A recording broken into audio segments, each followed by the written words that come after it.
দেখো, যখন ব্লগ শুরু করছিলাম তখন ক্যামেরা যা ধরেছি, আমার বাবু তো ক্যামেরা দেখেই কান্না শুরু করেছে। আর আমি তখন বলছি যে সেদিনকার মতন বলবো, দেখো বাবু কাঁদছে। আর মা সবজি নিয়ে বসে গেছে। পালং শাক, কত পালং শাক কিনে এনেছে বাজার থেকে, সেগুলো সব বেছে কেটে নিচ্ছে।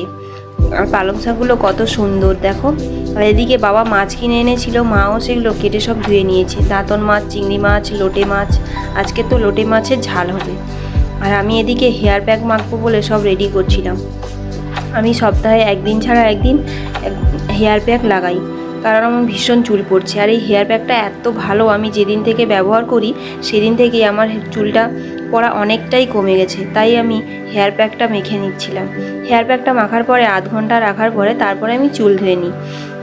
তাই তোমরা যদি হেয়ার প্যাকটা চাও, তাহলে আমি এই হেয়ার প্যাকের রেসিপিটা একদিন তোমাদের সঙ্গে শেয়ার করতে পারি। আমি পুরো হেয়ার প্যাকটা লাগিয়ে নিয়েছি। এবারে চুলটা আমি খোপা করে নেব। খোপা করে আধ ঘন্টা রেখে দেব। রেখে দেওয়ার পরে তারপরে আমি এমনি জল দিয়ে চুলটা ধুয়ে নেব। আর এদিকে মৌমিতা শশা কেটে নিচ্ছিল, সবাই মুড়ি খাবে বলে। আর এদিকে দিদি হচ্ছে ডিম ভাজছে। শশা, মুড়ি, টমেটো, পেঁয়াজি সবাই একসঙ্গে খাওয়া দাওয়া করবে বলে ও ডিমটা ভেজে নিচ্ছিল। আমি বলছিলাম, দেখ তাওয়া গরম হয়নি আর তুই হচ্ছে ডিমটা দিয়ে দিয়েছিস। তাই বলছিলাম একটু ভালো করে নেড়ে দে, না হলে আরও দেরি হবে। তাই ও খুন্তি দিয়ে ডিমটাকে ঝুরো ঝুরো করে দিল, তাই তাড়াতাড়ি ভাজা হয়ে গেল। এদিকে শশা কাটাও কমপ্লিট। তারপরে পেঁয়াজ কাটছিল। মুড়ির মধ্যে পেঁয়াজ না দিলে হয় যেন কেমন খামছাড়া লাগে। তাই পেঁয়াজও কাটা হয়ে যাচ্ছে। তারপরে মুড়ি মাখা হবে। আমি বলছিলাম আমি তো খাবো না, আমার তো খাওয়া হয়ে গেছে, আমি রুটি খেয়ে নিয়েছি। আর ডিমও ভাজা হয়ে গেছে। এবার দিদি ভালোভাবে মুড়িটা মেখে নেবে। তারপরে শোনা ডিম ভাজা দেখে আবার বলছে ডিম ভাজা খাবে। এদিকে ভাই ও কেলগস খেয়ে নিচ্ছে দুধ দিয়ে। ও তো ডায়েট করে, তাই হচ্ছে ও মুড়ি এগুলো ডিম খায়, ডিম সেদ্ধ খায়, ভাজা টাজা অত খায় না। তাই ভাই কেলগস খেয়ে নিচ্ছে। আর বাবু এদিকে ডিম ভাজা নিয়েছে আর একটুখানি মুড়িও দিতে। মুড়ি তো খাবে না, ডিম ভাজাটাই খাবে। তাই ডিম ভাজাটা খেয়ে নিচ্ছে। দেখো কেমন করে খাচ্ছে আর মার দিকে ছুঁড়ে মারছে। আমার তো ভয়েস ওভার দিতে গিয়ে ওকে দেখেই আমার হাসি পেয়ে যাচ্ছে। শশাটা কেটে দিয়েছে, শশাটা আমাকে দেখাচ্ছে। শশা তো খাবে না, শুধু কেটে ফেলবে। আর এদিকে মুড়িটা মাখা হয়ে গেছে, এবার সবাই মুড়ি খাবে। আর ওদিকে মৌমিতাও যাবে তার বৌদিকে দেখতে। এদিকে দেবাশিসদা চলে এসছে, মুড়ি খেয়ে নিচ্ছে, মাও খাচ্ছে। বাবু বসে বসে খাওয়া তো ঢের, বেশি ঘাটাঘাটি করছে। আমি এদিকে চাল ধুয়ে নিচ্ছি ভাত বসানোর জন্য। চাল ধুতে ওদিক থেকে দেখছি পাশের বাড়ি কাকিমারা চিৎকার করছে। তাহলে কি হলো, কে এসেছে, কোনো দোকান টোকান এসেছে মনে হয়। তারপরে আমি দৌড়ে গেলাম, গিয়ে দেখলাম যে হ্যাঁ, বাসনওয়ালা এসছে। আমি দেখে নিচ্ছিলাম। তারপর মাকে বলছি, দেখো এই বাসনগুলো ভালো নয়। তারপরে বাসনওয়ালাকে বলছি এগুলোর দাম কত।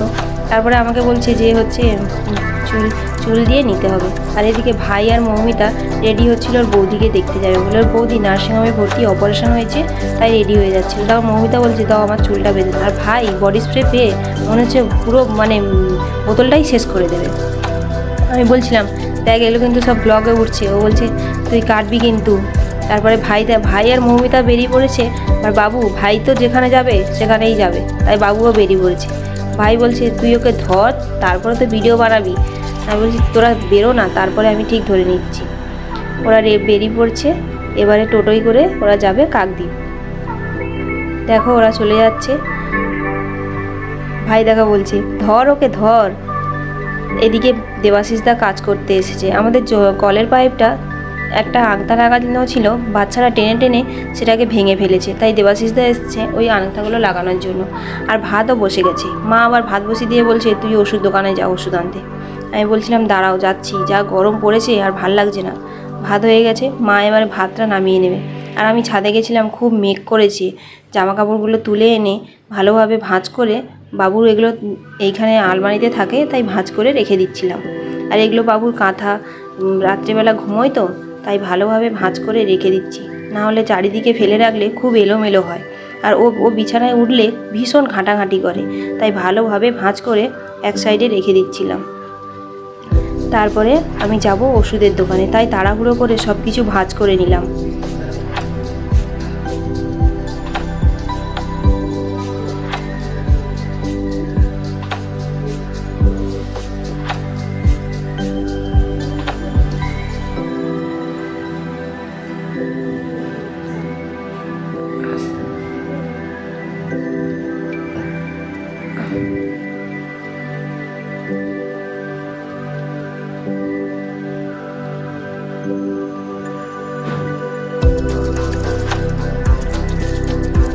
এখানে বাবা নিয়ে চলে এসেছিলো লোটে মাছ, আর মা সেগুলো লোটে মাছের করবে ঝাল।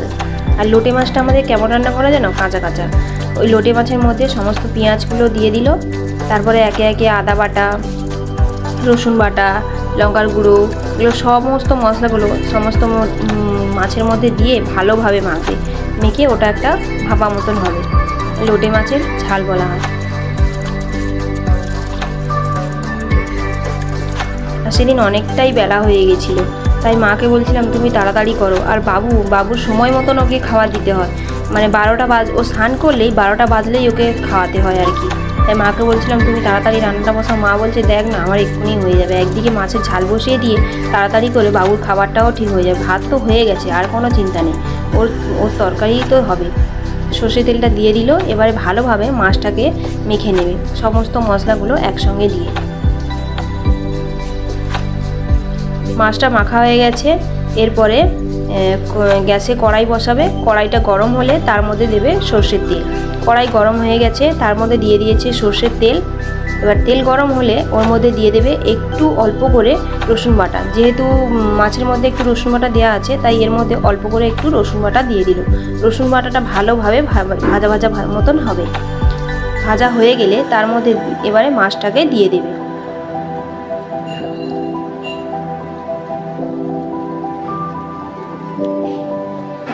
মাছটা দেওয়ার পরে হালকা হালকা করে খুন্তি দিয়ে নাড়তে হবে, তার কারণ লোটে মাছটা তো নরম, বেশি নাড়ানাড়ি করলে মাছগুলো ভেঙে যাবে।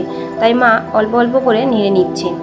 নেড়ে নেওয়ার পরে এই মাছে বেশি জল দিতে হয় না, তার কারণ এই মাছটা একটু রসালো মতন তো, তাই অল্প করে জল দিলে কিছুক্ষণ বাদেই মনে হয় যেন অনেকটা জল দেওয়া হয়েছে, মাছের থেকে একটা মানে জল বেরিয়ে যায় আর কি। দেখো একদম অল্প করে জল দিল, কিন্তু যখন তরকারিটা হয়ে আসবে তখন মনে হবে কত মানে জল দেওয়া হয়েছে, কিন্তু এখানে কমই জল দিতে হয়। তরকারিটাও রেডি হয়ে গেছে, দেখো কেমন বোঝা যাচ্ছে। আর তরকারি থেকে একটা আলাদা তেল ছেড়ে ছেড়ে গেলে তারপরে তরকারিটা এই মাঝে মাঝে কড়াই ধরে এরকম নাড়িয়ে রাখতে হয়, না হলে তলায় বসে যায়। লোটে মাছের ঝাল রেডি হয়ে গেছে। এবারে মা একটা পাত্রের মধ্যে ঢেলে নেবে।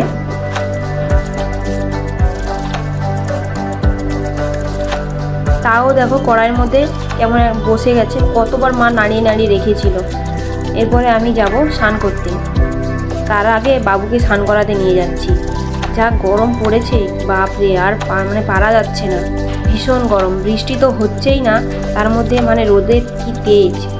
আমি এই যে বাবুর জামা নিয়ে নিচ্ছিলাম আমার, তারপরে বাবু এখানে স্নান করতে চলে এসে দেখো কেমন বড়দের মতন, ভয়েস ওভার দিকে আমার এত হাসি পেয়ে যাচ্ছে, বড়দের মতন দাঁত মাজছে, মুখ ঘষছে, কেমন করে স্নান করছে দেখো। আমি স্নান করানোর পরে ওকে আবার অল্প করে জল দিতে হবে, একা একা স্নান করবে। আমি এখানে স্নান টান করে নিয়েছি, এবারে যাচ্ছি ছাদে অনেক জামা কাপড় মেলা আছে। সকাল থেকে মেলে দিয়েছিলাম, কিছু শুকনো হয়েছে কিছু শুকনো, এদিকে মেঘও করেছে। মেঘ করে কিন্তু বৃষ্টি আর হচ্ছে না। চাতক পাখির মতন আমরা মেঘের দিকে তাকিয়ে বসে আছি, কখন বৃষ্টি হবে। এই যেগুলো সব শুকনো হয়ে গেছে, এবার আমি সমস্ত কিছু তুলে নিয়েই চলে যাব। বিশ্বাস তো নেই, মেঘ করেছে, বৃষ্টি হয়নি, আবার কখন বৃষ্টি হয়ে যাবে বোঝাই যাবে না।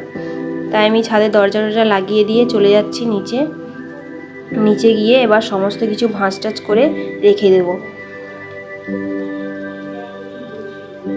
আমি এখানে চুলটা খুলে নিলাম, নিয়ে এবার একটু চুলটা শুকনো করে নেব। তারপরে বাবুর খাওয়া দাওয়া হয়ে গেছে, এবার আমরা খেতে বসে গেছি।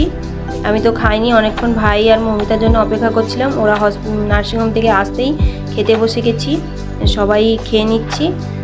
প্লিজ ভিডিওটা দেখতে দেখতে আমার চ্যানেলটাকে সাবস্ক্রাইব করুন, আর সাবস্ক্রাইব করার পরে বেল আইকনটা ক্লিক করুন। এখানে লোটে মাছের ঝাল কি দারুণ হয়েছে। আপনারাও ভিডিওটা দেখতে থাকুন, ভালো লাগলে একটা লাইক করুন, কমেন্ট করুন।